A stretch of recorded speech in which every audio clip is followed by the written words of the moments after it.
Après 4 années à diriger la communication de la ville de Lille, Benjamin Béchot arrive au Palais de la Porte Dorée en 2016, où il est directeur de la com, du développement, de la RSO et des publics de ce magnifique établissement culturel.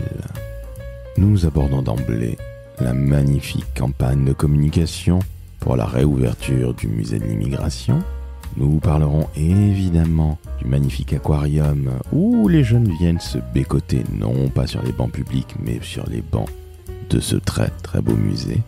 Sans parler de son quotidien de DIRCOM et de directeur du développement, qui est couronné de magnifiques succès, puisque en quelques années, la fréquentation du Palais de la Porte Dorée a tout simplement doublé.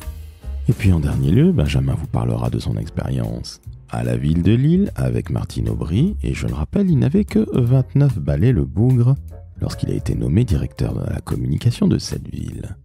Bref, cet épisode avec Benjamin Béchot est dense, et vous verrez que ses conseils de carrière sont assez...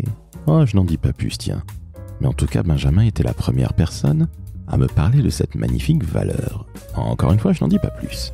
Je suis Laurent François, fondateur et dirigeant de l'agence Maverick, et je vous souhaite une excellente écoute en compagnie de Benjamin Béchot, DIRCOM, directeur RSO, du développement et des publics du Palais de la Porte Dorée.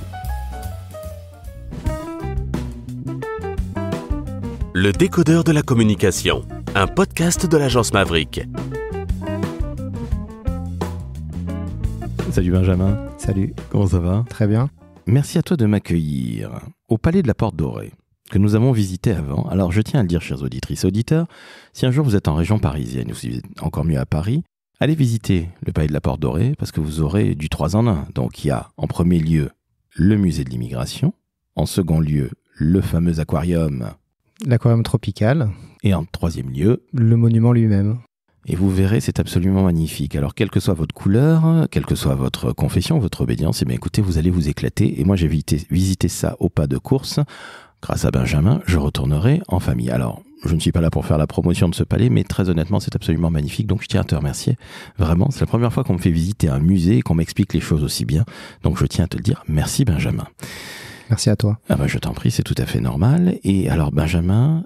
Est-ce que tu peux nous dire tout simplement qui tu es, te présenter, parce que tu n'es pas que directeur de la communication, on va parler communication, évidemment avec toi, on va parler de communication publique, évidemment, mais peux-tu te présenter s'il te plaît, parce que tu as plusieurs casquettes ici. D'abord, je suis ravi de répondre à tes questions et d'échanger avec toi. Je suis directeur de la communication, des publics et de la RSO au Palais de la Porte Dorée depuis maintenant 8 ans. Donc mon travail consiste en gros à donner envie aux visiteurs de venir au Palais de la Porte Dorée et de découvrir ces différentes offres, quelles qu'ils soient. Ça va du piou-piou de 3 ans aux seniors lecteurs de Télérama, donc de leur donner envie de venir, de m'assurer que leur expérience de visite est réussie et puis de les fidéliser pour qu'ils puissent revenir et devenir d'une certaine manière ambassadeurs du lieu. Donc l'objectif, c'est de toucher le public le plus large possible, mais aussi le plus diversifié possible. On est bien d'accord. Alors on a vu des tout petits. Toi et moi, il y avait non pas des gilets jaunes, mais des gilets oranges, comme tu le disais très justement. Il y avait aussi quelques seniors, et puis il y avait des jeunes comme nous. Des vrais jeunes, fort heureusement. Bien sûr. Évidemment. Et très sincèrement, et au-delà de la blague, c'est un endroit absolument magnifique. Vraiment à voir. Et merci de m'avoir aussi conté l'histoire de l'exposition universelle de 1931. Ça vaut sincèrement le détour. Bon, après, moi, j'ai eu quand même quelque chose de très personnel, donc je te remercie encore une fois. C'est la Saint-Laurent aujourd'hui, le 10 décembre, puisque nous enregistrons le 10 décembre aujourd'hui. Merci de t'être présenté. On va parler communication, mais on va aussi parler de tes autres casquettes, parce que quelque part, elles sont intimement... Enfin, la communication est intimement liée à ces autres casquettes. Mais commençons par la RSO. Je connais la RSE, mais qu'est-ce que c'est que la RSO ? C'est la même chose, sauf que le E de entreprise s'est transformé en O de organisation. Donc c'est exactement le même principe, sauf que l'établissement public du Palais de la Porte Dorée n'étant pas une entreprise et une organisation, on a choisi le sigle RSO, mais c'est exactement les mêmes préoccupations. C'est comment devenir plus vertueux sur les questions sociales, sociétales, environnementales, et essayer dans un contexte compliqué de faire un peu mieux sur tous ces sujets-là. Ah ben alors, on en parlera tout à l'heure. On va aussi parler de ton parcours, qui est absolument incroyable.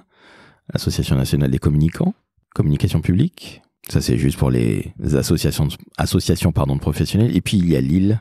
Mais non, on en parlera après. Est-ce que tu peux m'expliquer en quoi consiste ton job de DIRCOM ici, dans un premier temps ? Parce que moi, j'ai réentendu parler dernièrement du musée de l'immigration avec cette campagne de pub qui a un peu défrayé la chronique et j'ai trouvé ça très très bien. Alors je suis d'origine antillaise, si vous ne l'avez pas encore compris, chers auditrices et auditeurs, ça ne pouvait évidemment que me plaire, mais j'ai entendu, tu vois, sur RMC, Les Grandes Gueules, la fameuse émission où il parlait de cette campagne de pub que tu as lancée avec BETC. On salue Mercedes Serra et toutes ses équipes. Et je me suis dit, mais pardon de l'expression, mais c'est extrêmement couillu, ça fait du pire. Oui, on peut dire ça comme ça. La campagne reposait notamment sur une affiche où on montrait Louis XIV en majesté avec ce slogan, cette accroche, c'est fou tous ces étrangers qui ont fait l'histoire de France. Et en petit, comme une petite mention pour rappeler que sa mère était espagnole et sa grand-mère autrichienne. Donc évidemment, c'était une campagne clin d'œil pour rappeler à toutes celles et ceux qui auraient tendance à l'oublier que un tiers des Français aujourd'hui sont issus eux-mêmes de l'immigration, soit immigrés, soit issus de l'immigration, par un parent ou un grand-parent, et que quand on remonte le fil de l'histoire, finalement, même les figures les plus emblématiques qu'on peut réimaginer 100% françaises, en imaginant que ça veut dire quelque chose, même ces figures-là peuvent avoir des origines étrangères. Donc c'était une campagne clin d'œil, il fallait effectivement avoir un petit peu de courage pour la sortir. Elle a fonctionné puisque on en a parlé en bien ou en mal, mais au moins elle a suscité le débat et ça a permis de positionner le musée lors de sa réouverture puisqu'il a été fermé pour travaux et une nouvelle scénographie, un nouveau contenu qui était proposé. Et on sait en communication que c'est difficile d'émerger, surtout quand on a peu de moyens, ce qui est notre cas en termes de finances, et donc de faire émerger le musée et d'inscrire cette réouverture dans les agendas de juin 2023. C'est très très fort de faire sortir une telle campagne. Encore une fois, il y a une très très belle agence BETC qui te propose des concepts. Bravo à eux. Et bravo aussi à toi d'avoir accepté et d'avoir joué le jeu quelque part. De ne pas t'être rétracté comme à l'habitude en disant il va peut-être y avoir une crise. Les médias, on en parlait, en bien ou en mal, mais l'essentiel c'est qu'on parle du palais. Comment ça a été, comment tu as réussi à faire passer l'idée finalement auprès de ta direction, auprès de toutes les autres personnes qui ont dû voir quelque part, à un moment ou à un autre, cette campagne avant qu'elle ne sorte? Bah écoute, quand BETC, qui est mécène de compétences chez nous, donc qui nous accompagne gracieusement pour toutes les campagnes de communication du musée, quand ils nous ont présenté leur première piste, celle-ci, elle a tout de suite, elle a fait écho. Alors j'étais pas tout seul, j'étais avec ma directrice générale quand on a découvert la campagne et ça nous a immédiatement, on s'est dit là on tient quelque chose. Il y a quelque chose de l'ordre de l'immédiateté. Donc mon premier réflexe, ça n'a pas été un réflexe de me dire oulala, on va en prendre plein la figure. Ça a été plutôt de me dire ça marche, ça fonctionne, ça va cartonner. Donc ça c'est mon premier regard, il est celui-là. Après mon deuxième regard, il va consister effectivement à mesurer le risque. Et on l'a pris en pleine, j'ai envie de dire, en pleine conscience. Donc ça n'a pas été si difficile que ça de porter cette campagne en interne. Il a fallu expliquer, faire preuve un peu de pédagogie auprès des uns et des autres, de rappeler que c'était un clin d'œil. C'était pas ça n'avait pas d'autre vocation que de créer une réaction, de susciter une émotion aussi. Et donc, ça n'a pas été si compliqué que ça en interne à proposer, notamment puisque BETC était aussi convaincu qu'on tenait là une bonne idée. Après, comme on s'était appuyé sur une personnalité, etc., on avait proposé d'autres visuels qui étaient sur d'autres axes pour pouvoir raconter aussi d'autres histoires et ne pas mettre tous nos œufs dans le même panier. Ok, donc il te propose Louis XIV. C'est bien ça d'emblée? Il me propose Louis XIV, c'est la première des clés qu'il me propose et je suis même pas certain qu'on l'a peut-être retouché un tout petit peu, mais je suis même plus certain de cela. Et il y a quelque chose, encore une fois, d'assez immédiat. D'abord parce qu'elle fait rire, elle fait sourire, on voit très bien où est-ce qu'elle veut nous emmener. Et puis encore une fois, sur un sujet comme celui-là, il faut pouvoir raconter des choses un peu nouvelles, un peu innovantes, et puis de bousculer. On n'imagine pas toujours que les figures les plus emblématiques de notre histoire peuvent aussi avoir des origines étrangères, même si on est dans un contexte qui n'a rien à voir, c'est la royauté, etc., etc. Mais peu importe. Et donc, quand vous sentez qu'il y a ce petit truc-là et que ça vous anime vous-même, en général, ça peut animer de manière beaucoup plus large. Après, on en a discuté largement, échangé avec les équipes, etc., etc. Donc ça, c'est pour mesurer le risque. Mais si on ne prend pas de risque en communication, je crois qu'on existe plus difficilement. Et si on avait fait la même campagne, mais sans cette déclinaison, on n'en parlerait pas aujourd'hui et on n'en aurait quasiment pas parlé, je crois. Je pense que ce serait totalement passé inaperçu, comme très souvent pour beaucoup d'autres annonceurs. Ouais, tout à fait. Et ça aurait été d'autant plus dommage. En interne, Et là, je parle vraiment sur l'ensemble des collaboratrices, des collaborateurs, des agents, etc. Comment ça a été pris, cette campagne? Qu'est-ce qu'ils en ont pensé? Tu as eu des feedbacks, tu as eu des retours? Ou est-ce que les gens n'ont rien dit parce qu'ils se sont dit « Ouais, c'est vachement bien, donc j'ai rien à dire de plus ». C'était assez partagé. Certains comprenaient très bien le concept et le clin d'œil. D'autres trouvaient qu'on faisait un pas de côté qui était trop important. Mais je tiens à dire que toute notre campagne de communication autour de l'ouverture du musée n'était pas que concentrée sur cette campagne d'affichage. Et ça, c'était un point important aussi à expliquer à celles et ceux qui étaient les plus réticents. On a fait un travail, notamment en relations presse, très en amont de l'ouverture du nouveau musée, ce qui nous a permis de créer des liens très intimes avec un certain nombre de rédactions pour qu'elles puissent suivre même la fin de chantier et l'ouverture. Et puis on avait tout un plan numérique, digital important pour ne pas faire reposer exclusivement nos efforts sur une campagne d'affichage. Donc on avait bien une stratégie complète avec un volet qui pouvait être très visible en affichage qui était celui avec notamment ce visuel-là. Et puis après, on avait cette intuition-là, mais on n'était pas non plus... Il n'y a rien d'écrit à l'avance sur les questions d'intuition. Donc c'était indispensable que toute notre stratégie, tout notre plan d'action ne repose pas que sur un clin d'œil, mais sur tout un dispositif complet qui nous assurerait une ouverture réussie. Donc, ce qui veut dire que c'était totalement réfléchi, et tant mieux, parce que souvent, tu sais, on essaie de faire des coups de com', malheureusement, dans notre... Ouais, je vois bien à quoi tu fais référence. Non, tout était, pour le coup, réfléchi, anticipé autant que possible, et c'était vraiment un dispositif complet, avec peu de moyens, mais quand même un dispositif complet. Alors, tu peux nous en parler de ce dispositif? Tu nous as dit relations presse, donc très très très en amont, avant la réouverture. Il y avait donc, c'était qui les médias que tu avais en ligne de mire, si je puis dire? Télérama peut-être? On les a tous rencontrés. On a rencontré tous les médias nationaux d'importance, tous les hebdos, les plus grands mensuels. Le musée de l'histoire de l'immigration, ça n'intéresse pas que le milieu culturel, c'est la force de ce musée.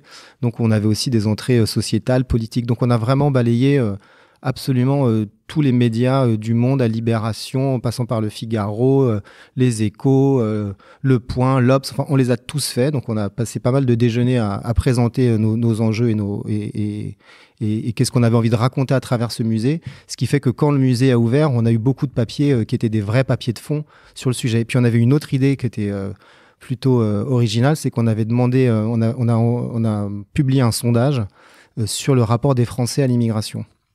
Et dans ce sondage, on posait des questions de connaissance pour savoir quel était le degré de connaissance des Français sur des questions liées à l'immigration. Il y avait 6 questions, et sur l'ensemble de l'échantillon, il y a un Français sur les 1000 qui a correctement répondu aux 6 questions. Et en croisant les données, donc ça c'était avec l'Institut Occurrence qui est aujourd'hui chez IFOP, et quand on croisait les données, on se rendait compte que plus la connaissance était bonne, plus la perception et le regard sur l'immigration étaient positifs. Donc on avait un outil fiable pour démontrer que la connaissance et les perceptions sont totalement liées. Ce qui peut sembler une évidence, mais quand c'est amené de manière chiffrée et objective, c'est entre guillemets inattaquable. Et ce sondage-là nous a aussi permis d'attirer des médias, et on a fait, c'était le clou du spectacle, mais on a quand même fait la matinale de France Inter. Il n'y a pas beaucoup de musées qui peuvent faire la matinale de France Inter à leur réouverture. Et donc, on a eu l'interview croisée de ma directrice générale et du président du conseil d'orientation de l'époque pour présenter l'ouverture du nouveau musée aux millions d'auditeurs de France Inter. Donc, ce qui veut dire que c'est un carton total, tout simplement. Tu mets tout le monde d'accord, surtout sur une question peut-être culturelle, mais c'est le musée de l'immigration quelque part. Donc, et Dieu sait si ce sujet fait parler depuis quelques mois et même depuis toujours, en tout cas au XXe et XXIe siècle. Donc tu mets tout le monde d'accord. J'imagine que tu as dû énormément mouiller le maillot avec ta direction générale qui puisait, parce que tu disais que tu avais fait des déjeuners, que tu avais fait quelque part des rendez-vous à gogo. Comment ça se passe exactement? On va voir les médias, on les convoque, on fait une conférence de presse, ou on va les voir un par un en essayant de les convaincre? Je ne sais pas quel est le terme le plus approprié. On fait sûrement pas une conférence de presse parce que je pense qu'aujourd'hui c'est un format qui peut justifier s'il y a peut-être une urgence ou une actualité qu'il nécessite, mais nous on avait la chance de travailler sur un temps assez long. On pouvait lisser nos déjeuners ou nos rencontres sur à peu près 6 mois, puisqu'on a attaqué surtout à partir du mois de janvier, on a ouvert en juin. Et après c'est vraiment de l'approche, c'est de l'approche journaliste par journaliste. Je dirais même pas média par média, mais presque journaliste par journaliste, en vérifiant et en se demandant en amont quel est celui ou celle qui serait le plus à même de nous suivre et qui nous connaît déjà, parce qu'on avait déjà de très bonnes relations avec la plupart d'entre eux. ceux qui nous connaissent, ceux qui nous connaissent pas, ceux qui pourraient susciter, qui pourraient avoir un intérêt pour nous. Et donc, on les contacte très simplement. Coup de téléphone, mail. J'ai une agence de relations presse qui travaille pour nous et qui est excellente aussi sur ce sujet-là. Et donc, on les contacte nommément et on leur propose le cadre qui nous semble le plus adapté. Et donc, c'est un mélange de formel et d'informel autour d'un déjeuner très simple où on va se balader dans les espaces, expliquer nos enjeux, nos contraintes techniques, ne pas cacher grand-chose parce qu'on n'a pas grand-chose à cacher, puis de leur donner envie de s'intéresser et puis leur donner rendez-vous pour revenir à l'ouverture, pour voir ce qu'ils ont, les coulisses d'un chantier. C'est pas encore le montage final. Et donc on leur a donné envie de cette manière-là. Et puis on leur a donné beaucoup de matière aussi, puisque c'est un musée d'histoire qui apporte beaucoup de données historiques, mais aussi scientifiques, etc. Et donc en apportant de la matière, les journalistes y sont intéressés parce qu'on leur donne tout simplement du biscuit pour qu'ils puissent écrire des papiers, et dans une démarche assez transparente et assez humble aussi de notre part. J'imagine qu'avec toute cette préparation, tu as eu 100% de présence de la part des gens que tu as rencontrés lorsque l'ouverture a eu lieu, en bonne et due forme. Alors oui, certains sont venus effectivement au moment de l'inauguration, certains sont venus un peu après, sachant que leur papier était écrit entre guillemets, mais en tout cas c'est des relations qui d'une certaine manière nous servent toujours aujourd'hui.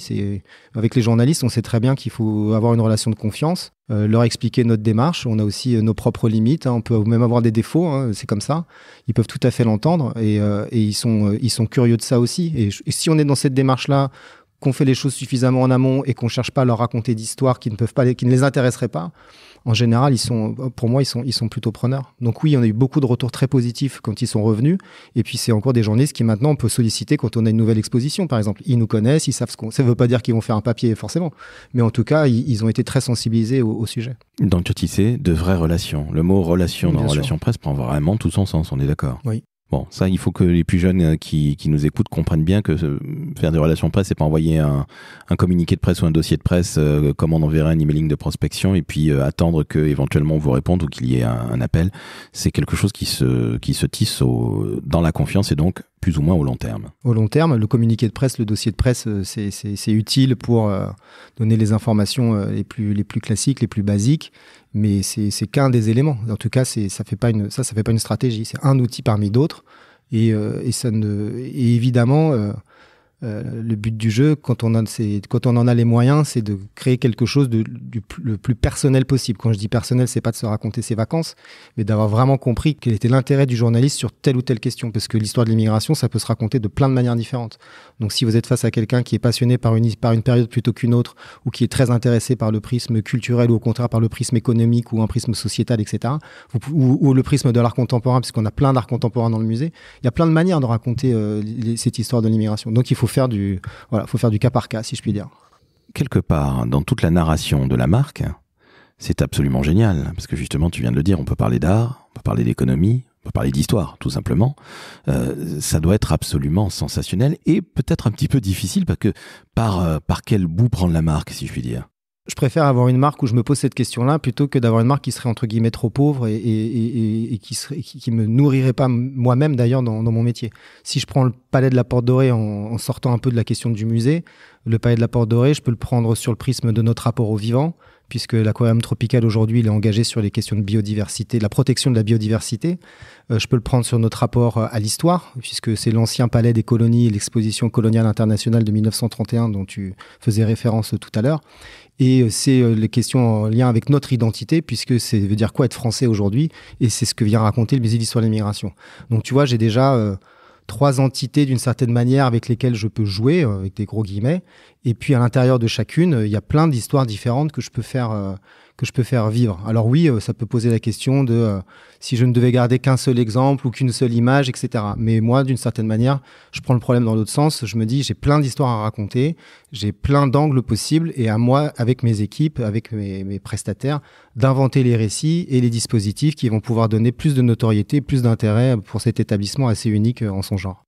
Tu as tout à fait raison de le souligner. Tu as peut-être, entre guillemets, trop de choses à dire plutôt que strictement rien, comme certaines marques qui s'avèrent très très vite, on n'a plus rien à dire, donc on répète un peu les choses et on finit par faire un contenu qui n'a globalement aucune espèce d'intérêt. Oui, et puis là on parle on parle de notre marque, mais si je parle de mes cibles, elles vont de la crèche du 12e arrondissement, parce qu'on a des enfants qui viennent dès l'âge de la crèche pour l'aquarium, jusqu'à des lycéens ou à des jeunes en couple qui viennent au Palais, puisqu'on est gratuit pour les moins de 26 ans, donc on est devenu un bon plan, mais ça va aussi être notre public, ça peut aussi être des mécènes potentiels, ça peut être des entreprises qui cherchent des lieux à privatiser, des lieux qui ont du sens. Donc j'ai la pluralité des thématiques de mon étabbissement, mais j'ai aussi la pluralité des cibles qui sont les miennes. Et ici, moi j'ai tendance à dire, un peu comme McDonald's, ici, on peut attirer de tout, de la famille très nombreuse en recherche d'un plan un peu récréatif, jusqu'au lecteur de Télérama, Bobo, qui juste envie d'en savoir encore plus sur tel ou tel sujet. Donc c'est des cibles extrêmement diverses, et ça aussi, ça nourrit. Et puis on se nourrit aussi de ce que tous nos visiteurs nous racontent et nous demandent. Je voudrais qu'on parle de l'aquarium. Alors je pensais y être venu, honte à moi, donc je vais vous l'avouer, je pensais être venu avec ma personne de petite taille qui s'appelle Alice et que j'embrasse, mon bébé d'amour. Et puis non, j'étais allé ailleurs, honte à moi, donc je reviendrai, évidemment, j'en profiterai. Alors rappelle-moi les tarifs pour les adultes, Benjamin, si on veut tout visiter. Alors si tu veux tout visiter et que tu n'as droit à aucun tarif réduit, il faudra que tu débourses 16 €.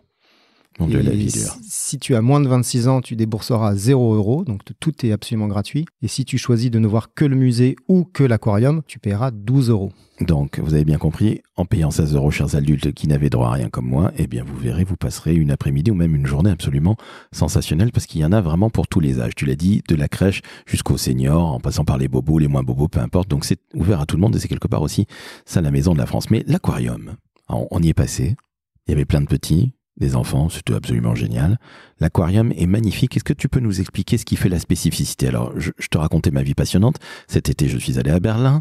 J'ai visité évidemment un aquarium avec ma fille, puisque j'adore le monde de la mer, et il s'avère que j'ai trouvé ça sympathique, mais sans le moindre plus. Là, on a vu énormément de choses. Il y a des poissons d'eau douce. Il y a des poissons de mer. Explique-nous un petit peu ce qui fait la force de cet aquarium, j'en bafouille, y compris en termes de communication, parce que ça n'est pas simplement mettre des poissons dans des gros bacs, parce qu'il y a quelque chose derrière qui est très actuel et qui est quelque part le bien-être animal. Mais je me tais, je te laisse en parler. D'abord, c'est un aquarium public. Et ça nous différencie de peu près tous les autres aquariums en France. Je crois qu'il y a un autre aquarium public qui est du côté de Nancy, qui est issu d'une collectivité locale. Et sinon, on est, je crois, le seul aquarium public de France. La spécificité de cet aquarium, c'est d'abord qu'il est ancien, il est patrimonial, il date de 1931, de l'exposition coloniale. À l'époque, l'aquarium servait essentiellement à montrer les espèces qu'on pouvait exploiter dans les colonies. Donc il y avait une dimension vraiment d'exploitation des richesses. Aujourd'hui, en 2024, bientôt 2025, j'ai envie de dire les problèmes sont tout autres. L'aquarium vise à terme à ne présenter que des espèces qui sont en voie de disparition ou qui ont disparu à l'état sauvage. Donc j'utilise souvent l'expression d'arche de Noé. Donc le principe, c'est vous avez des espèces qui sont certes en captivité, mais dont vous pouvez assurer la reproduction et la conservation pour pouvoir éventuellement un jour, si les conditions sont réunies, les réintroduire dans leur espace naturel. Et donc nous, aujourd'hui, avec nos moyens et en lien avec d'autres aquariums, nous présentons des espèces qui sont en voie de disparition ou qui ont disparu à l'état sauvage, et on est inscrit dans des programmes de réintroduction de ces espèces quand c'est possible. Donc aujourd'hui, l'aquarium, c'est à la fois voir des choses belles, puisque tu le disais tout à l'heure lors de notre visite, les aquariums sont beaux, ils sont comme des paysages, je dirais. Et en même temps, derrière cette beauté, il y a aussi vraiment du sens, puisqu'on vient s'attaquer à la question de la préservation de notre patrimoine mondial animal, aquatique, et cette biodiversité qui est extrêmement menacée aujourd'hui. Donc, ce qui veut dire que ta fameuse RSO, donc je le rappelle, c'est la RSE, mais O pour organisation, l'aquarium est en plein cœur.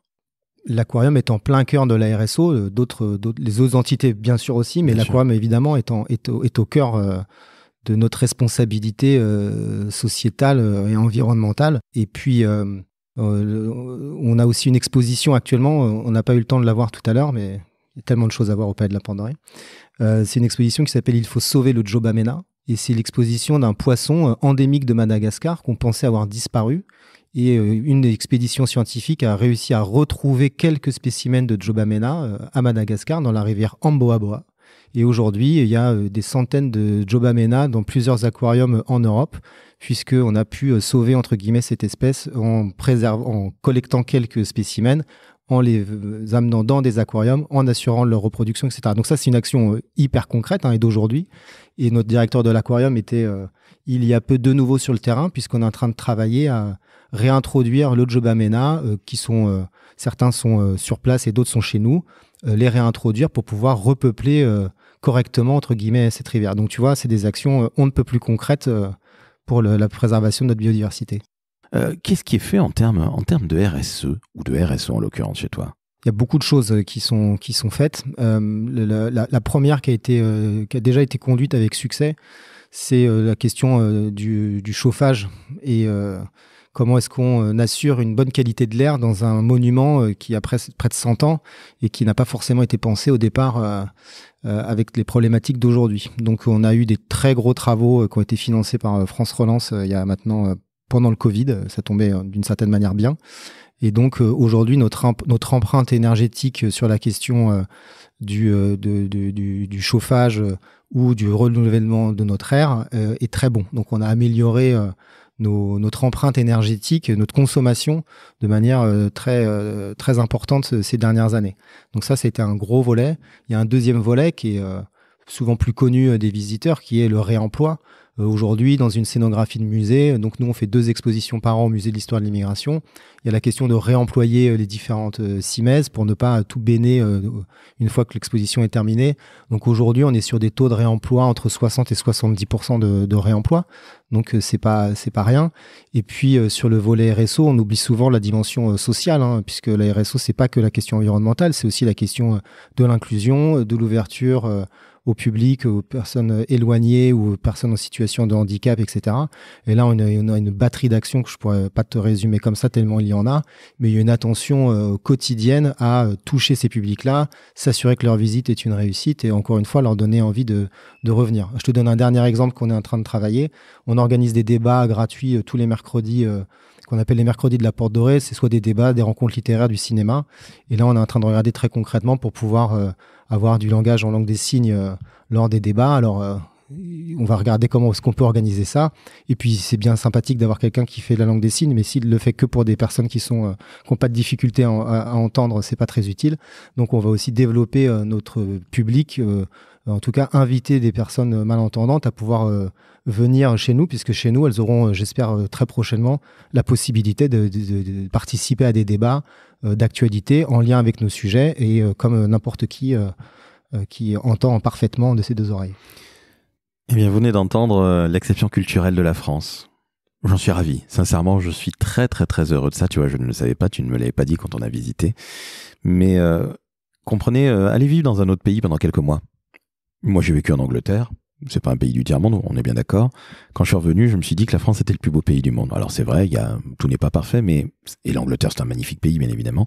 Mais là, en termes de culture, encore une fois, je reprends l'exemple de Berlin où tu payes tout pour la culture, ou quasiment tout. Eh bien, quand on a moins de 26 ans, on peut venir chez toi, gratuitement, Benjamin. Mmh. Donc, je tiens à vous le rappeler.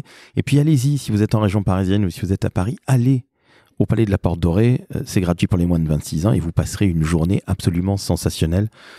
Tu confirmes quand même, Benjamin? Écoute, tu es un excellent publicitaire. Je ne peux que confirmer. Et si vous venez au beau jour, parce que là, on n'est pas au beau jour, mais on a une très jolie terrasse qui s'installe au pied du palais qui s'appelle Poisson Lune et qui a sa programmation en propre et qui fait qu'on peut étendre sa journée jusqu'à minuit tous les soirs et boire un verre au soleil, alors pas jusqu'à minuit le soleil, mais en tout cas profiter des programmations, des concerts, etc. Donc c'est aussi un lieu de vie en dehors des murs du palais, puisque dès le mois de mai, vous avez cette extension sur la terrasse, qui est vraiment un très bon plan parisien et de l'Est parisien. Donc quand on a la chance de travailler comme toi depuis presque 9 ans, 8 ans et demi, quelque part quand on a un petit peu agacé parce qu'on a parfois des journées difficiles, il suffit tout simplement que tu te promènes dans le palais et là tu t'aperçois de la chance que tu as, je suppose. C'est exactement ça. Les jours où tu es un peu fatigué, tu vas faire un tour dans l'aquarium, tu te nourris des rires des enfants, des questions des plus jeunes ou des moins jeunes, et tu te dis que ton boulot sert à quelque chose. Et puis si tu as encore un petit doute, tu montes à l'étage, tu arrives dans le monument, tu assistes à une médiation organisée par quelqu'un de tes équipes face à des collégiens qui sont tout oui. Et puis si tu as encore un dernier doute, allez hop, tu vas au musée. Et puis là, tu vois des gens qui sont dans le studio de musique, par exemple, en train d'écouter une playlist de musique en lien avec les thématiques de l'exil et qui sont en train, alors pour les plus jeunes parfois, de s'embrasser sur un canapé ou pour les plus âgés de papoter en échangeant sur leurs goûts musicaux. Donc tout ça, ça donne effectivement, ça donne de l'énergie quand éventuellement tu en manques un peu parce que tu es au milieu de l'hiver et que la saison n'est pas terminée mais qu'elle est déjà longue. D'accord. Et que tu te dis vivement le mois de mai ou le mois d'avril qu'il refasse beau et qu'on aille justement en terrasse boire un petit coup. Exactement. Ton équipe, c'est combien de personnes, Benjamin ? Alors mon équipe sur l'ensemble de mes missions, c'est près d'une 30aine de personnes. En communication, c'est beaucoup moins, on est 5 ou 6.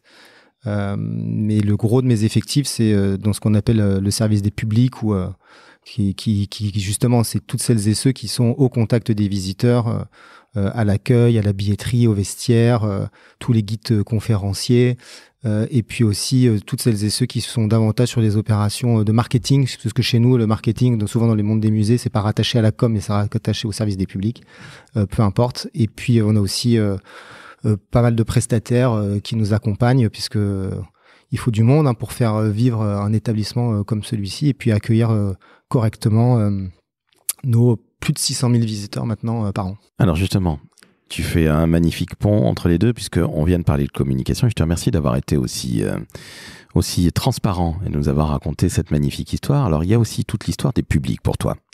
Ça change un petit peu de ce que tu faisais auparavant, parce qu'on va parler évidemment de ton passé, de ton parcours, mais tu es passé finalement d'un visitorat de 300 000 à plus de 600 000. Ouais, on fait 634 000 et des poussières en 2023. En 2023. 300 000, c'était il y a combien de temps ? 2016. Donc, grosso modo, quand tu arrives, j'imagine, c'est quand tu arrives, et aujourd'hui, jusqu'à fin 2023, plus de 630 000. Donc, tu passes du simple au double pour faire très court. Selon toi, c'est dû à quoi ? Et puis, explique-nous comment vous avez réussi à faire tout ça, parce que s'occuper des publics, c'est une autre paire de manches. Alors, la communication est le plus beau métier du monde, je le dis toujours. On est bien dans le décodeur de la communication, mais comment tu as fait pour mettre tout ça en place ? Parce qu'avoir autant de réussite, ça ne s'est pas fait en un jour, évidemment, mais passer du simple au double, et tu peux passer de 2 à 4, hein, on est bien d'accord, tu es passé de 300 000 à 630 000. Comment ça s'est passé ? Sans rentrer trop dans les détails, mais j'imagine que tu as dû réfléchir quelque part aux expositions, comment mieux toucher les publics, savoir comment les toucher. Enfin, ce travail, pardonne-moi, de marketing et de réflexion stratégique, il est absolument sensationnel et il doit être peut-être même un peu épuisant au début où tu arrives. Alors d'abord, ça se fait pas en un coup de baguette magique, et c'est sûrement pas un travail personnel. C'est un vrai travail collectif. C'est un travail collectif avec mes équipes, mais aussi avec les autres directions, puisque moi, je suis le directeur de la communication des publics et récemment de la RSO. Mais c'est pas moi qui décide du choix des expositions ou de mettre en avant tel ou tel contenu. On peut me questionner, mais je suis évidemment pas le décideur final. Par contre, mon travail a consisté à mettre la question du public au centre de toutes les préoccupations. C'est-à-dire que à chaque fois que quelque chose était pensé par quelqu'un, je venais avec ma casquette de directeur des publics. On peut tout à fait le faire avec sa casquette de directeur de la com, en disant mais je dois être partie prenante du projet, puisque si tu veux réussir à faire telle ou telle chose, il me semble qu'il faudrait qu'on en parle avant, parce que j'ai une expertise à la fois en communication et en public. Et alors justement, comment c'est pris au tout début où tu arrives ? Maintenant, ça fait 8 ans, presque 9, donc tu fais partie, non pas des murs, j'exagère, mais en tout cas, j'imagine que tout se passe extrêmement bien. Mais au début, quand tu arrives un petit peu comme ce poil à gratter, qui rappelle une évidence, mais oui, il faut quand même penser aussi un peu au public. Comment c'est pris ? Toi qui arrives de Lille, voilà, j'ai fait un petit teaser. Comment c'est pris ? Franchement, pas si mal. J'entends beaucoup, moi, de DIRCOM qui disent qu'ils ne sont pas positionnés au bon endroit, qu'on ne les prend pas suffisamment en considération, etc. Moi, j'avoue, j'ai jamais ressenti cette difficulté. Peut-être parce que je considère que ma place, ce doit être celle-là, que je me considère légitime sur mon poste, et que donc, pour moi, d'une certaine manière, la question ne se pose même pas. Et c'était déjà le cas à Lille, où on pourra en reparler plus tard, mais où j'ai dû faire ma place, mais d'une certaine manière, je ne me suis pas beaucoup forcé. Et ça s'est fait, je crois, finalement assez naturellement. Concrètement, hein, c'est comprendre quels sont les enjeux de pouvoir, qui va décider de quoi à quel moment, faire comprendre l'intérêt de la communication et des publics à vos interlocuteurs, et que si vous faites quelque chose sans avoir pensé très en amont sa com ou la relation visiteur, de toute façon, vous avez une chance sur deux que ça se casse complètement la gueule et qu'on passe à côté du sujet. Et puis après, pour les plus difficiles à convaincre, il suffit d'un ou deux exemples, un ou deux échecs, et en général, ça permet de remettre les choses, on va dire, dans la bonne direction. Mais finalement, tu vois, j'ai pas ressenti tant de difficultés que ça. Et peut-être que c'est aussi ma nature, que je m'impose un peu naturellement. Puis comme j'ai pas que des mauvaises idées, peut-être qu'au bout d'un moment, les idées que j'apporte, on se rend compte qu'elles fonctionnent et qu'elles peuvent reporter du succès. Je te donne l'exemple de la terrasse éphémère, Poisson Lune aujourd'hui. Quand j'ai eu cette idée-là, pas tout seul, hein, parce qu'on en a discuté à plusieurs, mais c'est moi qui l'ai porté. J'avais des gens en interne qui trouvaient que c'était pas une idée, c'était pas une bonne idée, puisque c'était pas dans les missions d'un établissement culturel que de déployer une terrasse pour boire des verres. Je dis oui, c'est tout à fait vrai, sauf que sur cette terrasse, on va pas faire que y boire des verres, on va aussi programmer des choses, des spectacles, des concerts. Aujourd'hui, on fait des médiations à l'extérieur ou des ateliers pour les petits. Et puis, c'est aussi une manière d'attirer le chaland. Et donc, moi, les premières, on a tout de suite vu le succès de l'opération, puisque sont venus à nous des visiteurs qui ne seraient jamais venus à nous avant, parce que ils étaient juste venus parce qu'il y avait un bon plan terrasse. Et c'était dans les bons plans de sortir à Paris ou ailleurs, ou dans le bonbon, pour dire venez, c'est ici que ça se passe. Et donc, à partir du moment où vous avez réussi à donner envie à des gens de venir uniquement par l'esthétisme de votre lieu, vous avez déjà fait le plus difficile. Et donc après, c'était mon travail de donner envie aux gens de monter les quelques marches du palais pour pouvoir rentrer et découvrir l'intérieur. Et aujourd'hui, plus personne ne remettra en cause l'ouverture de la terrasse, qui est attendue en interne avec beaucoup d'envie quand arrivent enfin les beaux jours. Mais tu as été pris pour un fou ? Non, je pense pas. J'ai été pris pour... je pense pour ce que je suis, c'est-à-dire quelqu'un qui a des idées, qui peut avoir une grande gueule, qui a du courage, qui parfois peut être pénible parce que quand j'ai des idées et que j'y crois, je les lâche pas aussi facilement que ça.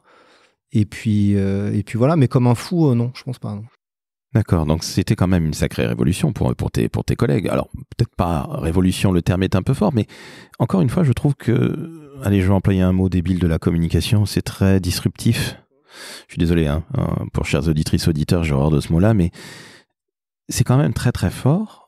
Il y a un côté tout simplement commerçant, excuse-moi de résumer ça à ça, mais à un moment, la réalité du sport, elle est là, hein, tout simplement. Et être un communicant, c'est aussi avoir le sens, comme tu le dis très justement, des publics. Bien sûr, tu dis commerçant, nous on parle de nos clients comme des visiteurs, mais on pourrait tout à fait utiliser le terme client. Alors je l'utilise pas en interne parce que je pense qu'on n'est pas suffisamment mûr pour ça, mais d'une certaine manière, mes visiteurs sont évidemment des clients et on leur doit un service. On fait un service après-vente. Et ils payent quelque chose, à nous d'être à la hauteur de ce qu'ils payent ou de leurs attentes. Et ça me paraît en fait tout à fait normal. Par ailleurs, même s'ils ne payent pas, ce sont leurs impôts qui nous financent. La subvention publique, l'argent ne tombe pas du ciel. Donc moi, je considère que c'est notre obligation, notre devoir de pouvoir répondre à leurs différentes attentes et donc de les traiter comme une entreprise traiterait normalement bien ses clients. Et je dirais avec beaucoup de bon sens, ce qui manque souvent dans nos métiers de com, hein, je trouve. Ouais, alors tu vois, le bon sens, oui et non. Oui, parce que, en fait, je trouve que derrière le mot bon sens, ça donne le sentiment que finalement, il n'y a pas besoin de beaucoup d'expertise, quoi. Parce que du bon sens, tout le monde peut en avoir. Donc pour moi, c'est un mix de bon sens, parce qu'il faut effectivement sentir des choses, mais il y a quand même aussi de l'expertise et du professionnalisme, et on ne peut pas résumer ça qu'à du bon sens. Mais j'entends très bien ce que tu veux dire, et je le partage. Ce que je trouve moins intéressant, c'est qu'on l'enferme trop exclusivement dans du bon sens. Il y a du bon sens, et après, quand même, il y a aussi de l'expertise, du travail, de la stratégie. Et ça, c'est indispensable pour que le bon sens ne s'arrête pas juste à une intuition. À une petite idée. Je suis d'accord avec toi, je partage tout à fait, et quelque part, les chiffres parlent pour toi. Tu l'as dit, 300 000 en 2016 lorsque tu arrives. À fin 2023, tu as les chiffres. On est à plus du double, 630 000 évidemment, vous l'avez compris. Donc, quelque part, ce professionnalisme, ces idées, défendre ces idées, le courage, la créativité, la stratégie, bref. être un homme de public. Alors, on appellerait ça du marketing. Quelque part, je suis désolé, hein, tu m'as dit que vous aviez pas encore la culture du client, ce que je respecte au plus haut point. Il y a absolument aucun mal à ça, mais très sincèrement, tout ce côté marketing et communicant, oui, fort heureusement qu'il s'applique. Et les chiffres sont là. Et je le dis encore une fois, allez-y.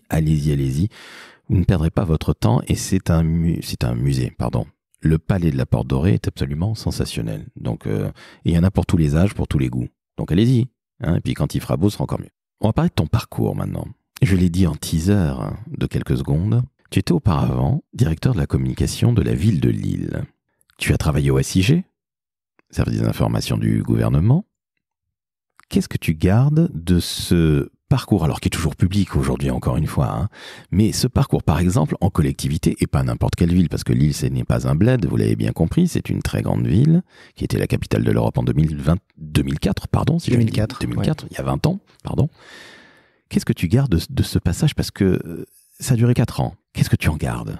Alors, j'en garde beaucoup de fierté et un très grand, beaucoup de souvenirs professionnels et une très grande fierté. C'était un job, j'ai beaucoup de respect pour les personnes qui travaillent en collectivité territoriale, beaucoup de respect et en même temps je les envie parfois encore parce que je trouve que c'est un des plus beaux jobs. Tu disais que la communication c'est le plus beau job du monde. Je trouve que dire comme dans une collectivité c'est vraiment un très très beau job parce que vous avez tous les territoires de communication vous sont ouverts. Vous allez parler environnement, vous allez parler éducation, vous allez parler association, vous allez parler urbanisme. Enfin, en gros, vous avez tous les sujets sont devant vous, avec parfois des moyens qui ne suivent pas, mais en tout cas, tous les sujets sont là.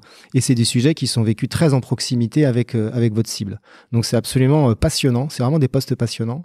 Après, c'est des postes extrêmement exigeants, notamment du fait de cette proximité-là. Parce que quand vous habitez la ville dans laquelle vous dirigez la communication, tous les jours, la ville vous renvoie ce qui fonctionne et ce qui fonctionne pas. Donc, ça, c'était la partie, on va dire, la moins, en ce qui me concerne, qui était la moins agréable, c'est de pas pouvoir aller tranquillement le dimanche matin faire vos courses sans être alpagué par un tel ou un tel, parce que Lille a beau être une grande ville, on se retrouve assez facilement dans les rues ou chez les commerçants. Donc ça, le côté un peu tranquillité par moment pouvait me manquer. Mais le poste en lui-même, avec tous les sujets à traiter, avec des dispositifs à 360 degrés, c'était absolument passionnant. Donc tu as vécu le fait, on reconnaît monsieur le directeur de la communication, on lui dit « Ah, j'aime pas trop ci ou j'aime ça » ou tu l'as vécu ça, même à Lille. Bien sûr, mais c'est très rarement lié à des enjeux de communication. C'est plutôt, j'arrive pas à avoir une place en crèche pour je sais pas quoi, ou vous allez vous allez boire un coup et le barman qui sait que vous travaillez à Lille, il te dit ah mais j'ai pas eu mon autorisation pour ma terrasse, est-ce que tu peux me donner un coup de main, etc. Donc c'est souvent des sollicitations très bienveillantes, mais ça vous renvoie assez régulièrement à votre statut professionnel. Et moi j'aime bien travailler, mais j'aime bien aussi avoir mes moments à moi. Et donc, travailler dans une collectivité, en tout cas, en ce qui me concerne à Lille, c'était vraiment un job à 100%. Et pour sortir vraiment du cadre du travail, il fallait que je sorte du territoire. Parce que là, au moins, j'étais tranquille et on venait pas me poser des questions sur mon métier ou sur les champs de compétences de la collectivité. Sincèrement, pendant ces 4 ans, est-ce que tu as eu une vie ?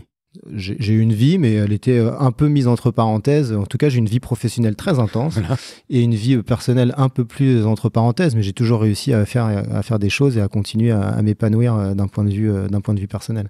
Travailler avec une grande politique, Madame Martine Aubry, comment c'est ? Parce qu'elle a la réputation d'être extrêmement tonique, cette dame. C'est un fort caractère. Tu l'as dit toi-même, je suis parfois une grande gueule, donc il faut avoir du caractère et on ne peut pas travailler avec un aussi fort caractère sans en avoir soi-même, fort heureusement. Mais comment c'est de travailler avec elle ? Parce que là, on est sur du politique local, mais aussi du politique national, hein, on le rappelle, et pas depuis hier. Comment c'est de travailler avec elle ? Parce que toi, tu es arrivé, tu avais quel âge ? Tu avais une fin de vingtaine, début trentaine ? J'avais 29 ans. 29 balais. Je ne sais pas quel âge avait Madame Aubry, mais à 29 ans, face à quelqu'un qui a, non pas tout vu, tout fait, mais en tout cas, on va pas trop lui raconter on va pas lui faire avaler trop de couleuvres. Tu t'es pas dit, je suis en train de gravir l'Everest au quotidien ? Non, tout de même pas. Écoute, La stratégie qui a été la mienne au moment où j'ai postulé pour la ville de Lille, ça a été de me dire, j'habitais Paris, j'avais pas particulièrement prévu de quitter Paris pour vivre à Lille, et donc il fallait que professionnellement ce soit une réussite et de ne pas partir pour de mauvaises raisons. Et donc quand j'ai candidaté avec une première réflexion stratégique en tête que j'ai affinée au fur et à mesure de mes entretiens, jusqu'à l'entretien final avec Martine Aubry, où je lui ai présenté et proposé un plan d'action en communication pour sa ville, on va dire au moins sur la première année, si jamais elle me recrutait. Et donc on est parti tout de suite sur une relation de travail avant même d'avoir été embauché. Et finalement, je pense que c'est ça qui lui a plu, c'est que le jeune homme de 29 ans qu'elle avait devant elle n'était pas là, entre guillemets, par hasard. J'avais déjà beaucoup travaillé, beaucoup échangé pour essayer d'arriver à quelque chose de plus mûrement réfléchi. Évidemment, absolument pas inscrit dans le marbre, puisqu'il y a beaucoup de choses que j'ignorais et qu'il fallait pouvoir revoir si j'étais embauché. Mais je suis venu avec un plan d'action. Et c'est ça, je crois, qui l'a séduit. Et par ailleurs, une fois qu'elle m'a recruté, j'ai effectivement mis en place ce plan d'action, ce qui m'a évité de devoir patienter ou de devoir négocier point par point tel ou tel aspect. Donc je suis arrivé avec une stratégie un peu complète, avec des axes, et comme elle m'a recruté sur cette stratégie et sur ces axes, d'une certaine manière, il n'y avait plus qu'à dérouler. Dès que tu es arrivé, tu t'es mis au boulot. En fait, je me suis mis au boulot avant même d'arriver, puisqu'elle aurait pu ne pas me recruter. Et j'avais quand même beaucoup travaillé avant ce dernier entretien. Le recrutement a pris combien de temps à peu près ? Quelques mois ? C'était assez rapide dans mon souvenir. Ça s'est pas étiré, non, je dirais. C'était vraiment quelques mois.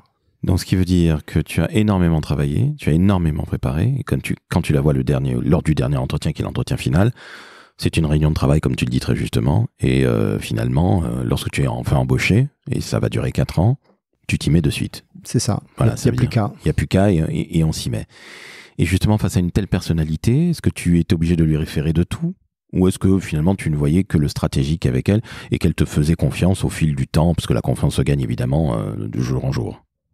Écoute, ça dépendait des sujets, puisque comme il y a des sujets en communication qui peuvent être très stratégiques, mais le patron, le politique peut ne pas en percevoir complètement toute l'importance. Donc parfois des sujets assez stratégiques peuvent finalement, entre guillemets, moins intéresser le politique. Alors vous lui avez expliqué, puis il dit bon d'accord, vas-y.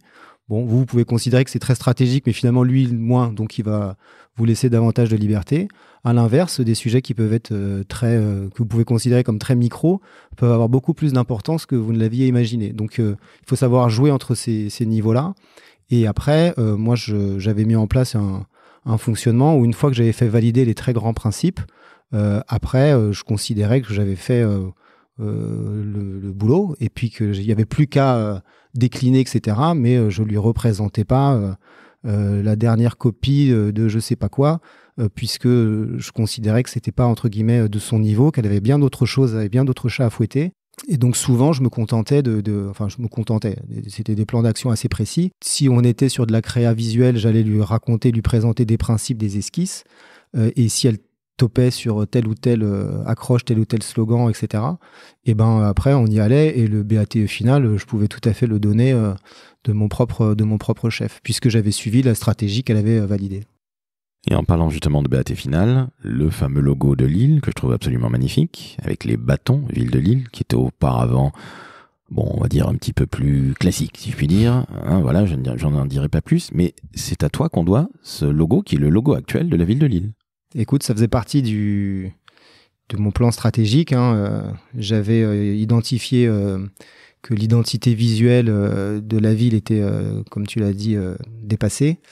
Et le support principal, alors je ne sais pas si c'est le principal, mais en tout cas, il est souvent considéré comme tel dans une collectivité, qui était le journal municipal. Et ces deux éléments étaient vraiment plus à jour. Le positionnement n'était pas clair, ça fonctionnait pas, quoi. Et donc mon plan d'action était assez ambitieux, puisque je m'étais donné un calendrier de changer cette identité et ce journal en 6 mois. Ce qui, avec un peu de recul, était un peu de la folie pure. Mais au final, on y est arrivé. Et alors ça m'a coûté quelques soirées quand même. Mais on y est arrivé et ça, en fait, ça a été le début d'un réel changement pour la direction de la communication que je dirigeais, qui n'était pas considéré à mon arrivée comme... D'ailleurs, c'était pas une direction, c'était un service. Il s'appelait le service de la communication et de l'information municipale, le SIM. Donc, le truc ne voulait absolument rien dire. Donc, moi, j'ai été extrêmement original. J'ai proposé de l'appeler direction de la communication, donc DICOM. Au moins, ça dit à peu près quelque chose. Et en tout cas, ça dit le mot direction. Et c'était bien une direction. J'ai expliqué à mes équipes que je leur demandais d'être de réels chargés de communication stratèges, pas des exécutants de petits communiqués de presse, de petits posts sur les réseaux sociaux, de petits je sais pas quoi. Ne pas faire uniquement de l'outil, mais bien de faire de la stratégie et ensuite de décliner des outils. J'ai donné comme ambition le changement du journal et du logo dans les 6 premiers mois. Et c'est ce qu'on a fait. Et à partir de ce moment-là, le regard de la collectivité, le regard des Lillois sur la communication de la ville a commencé à changer. Et après, entre guillemets, il n'y avait plus qu'à dérouler tout le reste, puisque j'avais fait la preuve qu'en 6 mois, on était capable de changer des choses très conséquentes dans la communication d'une ville. Et donc aujourd'hui, le journal, c'est toujours le même. Le logo est quasiment inchangé, si ce n'est qu'il est passé de forme carrée à une forme, à un rond. Donc ça, bon, je ne suis pas complètement fan de ça, mais peu importe. Mais sinon, l'entité, globalement, n'a pas beaucoup bougé. Et l'autre point qui était très important pour moi, et qui était l'axe stratégique majeur, qui aujourd'hui peut apparaître comme pas très original, mais à l'époque, je pense qu'il l'était plus, c'était vraiment de dire les Lillois doivent être les ambassadeurs de leur ville, et on va raconter les changements de la ville à travers les yeux des Lillois. Par exemple, concrètement, il y a un nouveau dispositif qui est mis en place. Plutôt que de faire l'interview de l'élu qui va raconter son nouveau dispositif, je vais aller interroger un Lillois qui va profiter du dispositif et qui va me dire en quoi le dispositif a changé sa vie ou un aspect de sa vie. Évidemment, j'oublie pas le politique que je citerai quelque part dans le papier, qui peut avoir une quote, mais je vais passer d'un angle 100% élu du type 3 questions A à un angle, le Lillois vient me raconter son expérience, son vécu, et de mettre ainsi en avant les dispositifs municipaux qui pouvaient l'accompagner. Et ça, tu peux le faire de manière très large.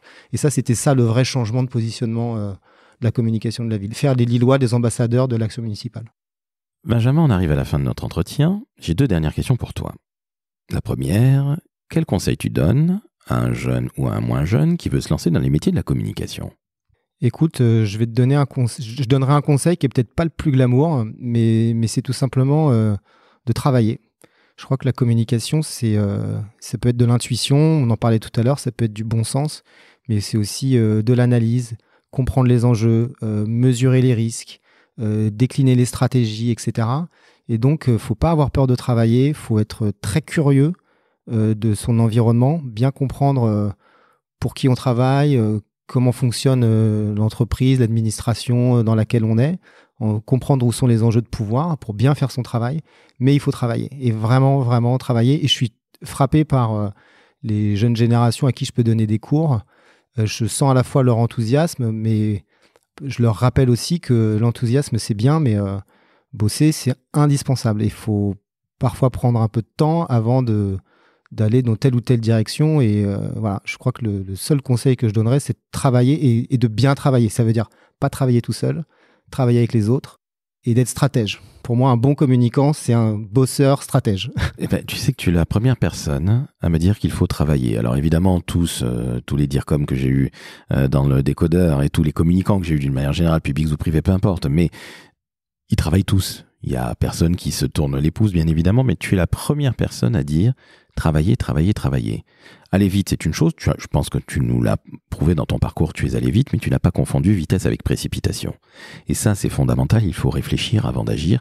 Encore une fois, je suis en train peut-être d'enfoncer une porte ouverte, mais merci d'avoir rappelé la valeur travail, l'importance de la valeur travail, parce que la communication, c'est pas, comme tu le dis très justement, que de l'intuition, ou tiens, je maîtrise un peu Canva, pour parler d'un outil d'aujourd'hui, que les jeunes maîtrisent certainement mieux que toi et moi, mais ça ne fait pas une stratégie. Ça fera peut-être éventuellement un joli outil, mais ça n'est pas tout. Les outils ne sont que des outils, même s'ils sont absolument indispensables. Et encore une fois, merci d'avoir rappelé l'importance de la valeur travail, travail, travail. Ma dernière question est peut-être plus simple.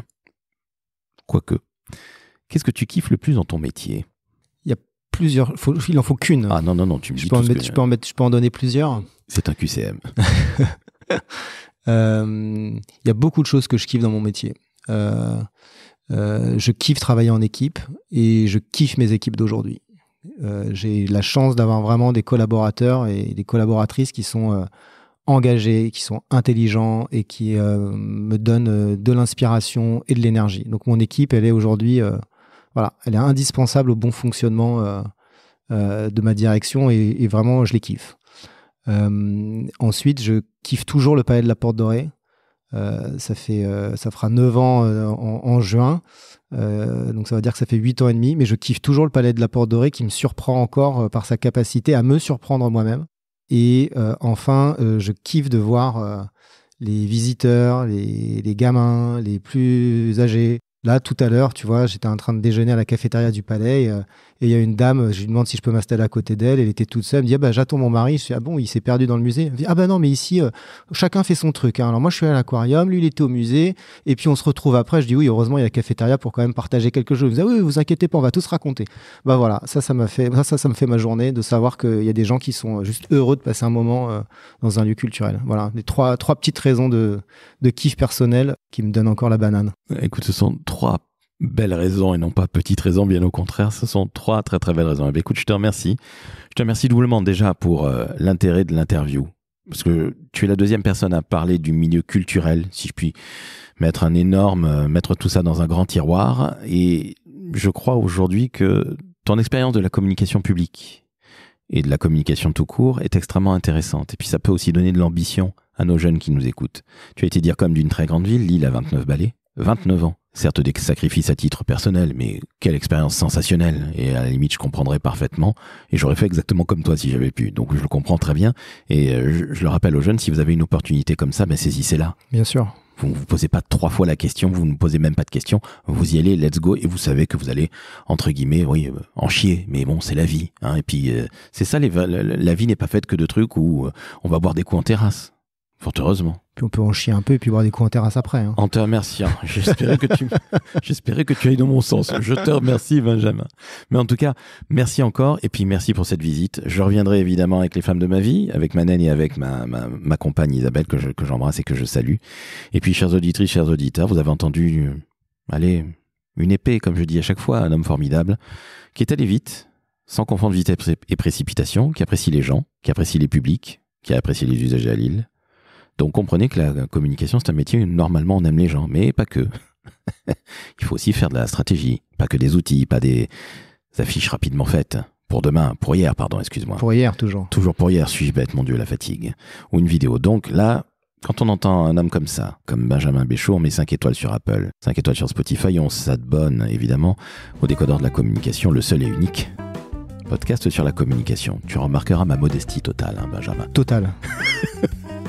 Benjamin, tu reviens quand tu veux dans le Décodeur. Merci à toi. Ciao, ciao.